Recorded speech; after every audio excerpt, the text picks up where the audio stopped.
Hello. ஆக்சுவலாக இன்றைக்கி என்ன வீடியோ பார்த்தீங்க அப்படின்னா, ஒரு மிஸ்ட்ரியை பற்றி தெரிஞ்சுக்க போகிறீங்க. என்ன மிஸ்ட்ரி அப்படின்னு தானே கேட்குறீங்க. அதாவது டாப் 10 இந்தியாவிலேயே டாப் 10ல் வந்துட்டு இந்த மிஸ்ட்ரி வந்துட்டு ஒன்றா இருக்குது அப்படின்னு சொல்கிறாங்க. அப்படி என்ன அப்படின்னு பார்த்தீங்கன்னா, ஆக்சுவலாக பேர்ட்ஸ் எல்லாமே தானாகவே இறந்து போயிடுதான் இந்த பிளேஸ்க்கு போனால். இதுக்கான ரீசன்ஸ் வந்து என்னன்னே இந்த வரைக்குமே வந்துட்டு ஐடென்டிஃபை பண்ண முடியலை.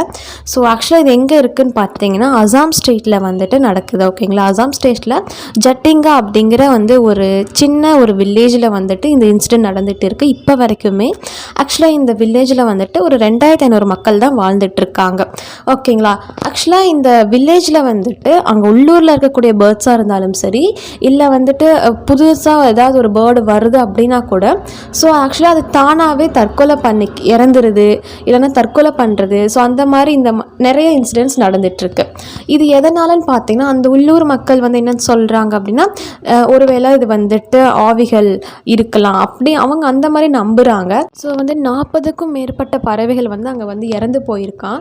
லைக் சின்ன குருகு, கருங்குரகு, அப்புறம் மீன் கொத்தி, ஸோ இந்தியன் கல்லன், அந்த மாதிரி இருக்க சில பறவைகள் எல்லாமே என்னென்ன பறவைகள்லாம் அங்கே போகுதோ அது எல்லாமே இறந்து போய் தெருக்கள் அப்படியே கொத்து கொத்தாக இருக்குமா. ஸோ அதுவும் இந்த பர்டிகுலர் டைமிங்கில் தான் இது இறந்து போகுது. அதாவது ஈவினிங் ஒரு 6 to 9:30 வரைக்கும் இருக்கக்கூடிய இந்த டைமில் தானாகவே தெருக்களில் இறந்து கிடக்க ஆரம்பிச்சிருக்கு. ஸோ இதை வந்துட்டு அந்த பறவையெல்லாம் வந்து பற்றி படிப்பாங்கள்ல ஆர்னித்தாலஜிஸ்ட். ஸோ அவங்க எல்லாமே என்ன சொல்கிறாங்க அப்படின்னா, அங்கே கூட சாகக்கூடிய பறவைகள் வந்து ரொம்ப இளமையாக தான் இருக்குது. ஆனால் இதோட காந்தப்புலத்தினால மேபி இருக்கலாம். பட் இதுக்கான கரெக்ட் ரீசன் தெரியலை. அண்ட் என்ன பண்ணுறாங்கன்னா, ஸோ அதனால் வந்துட்டு இந்த நைட் டைமில் 6 மணிக்கு மேலே இந்த ஜட்டிங்கா வில்லேஜ்குள்ளே வந்து யாரையுமே அலோவ் பண்ணுறது இல்லை. ஸோ அதுக்குள்ளே போகக்கூடாது அப்படின்னு வந்துட்டு கவர்மெண்ட்டில் வந்துட்டு லைக் தடை பண்ணியிருக்காங்க. ஸோ இப்போ வரைக்குமே இந்த ரீசன்ஸ் வந்து தெரியாமல் இருந்திருக்கு. 1951லேயே இதில் வந்து ஒரு புக்கில் வந்து எழுதியிருக்காங்க. ஸோ இந்த மாதிரி மர்மமான விஷயங்கள் எல்லாமே நான் அவங்க கூட ஷேர் பண்ணுறேன்.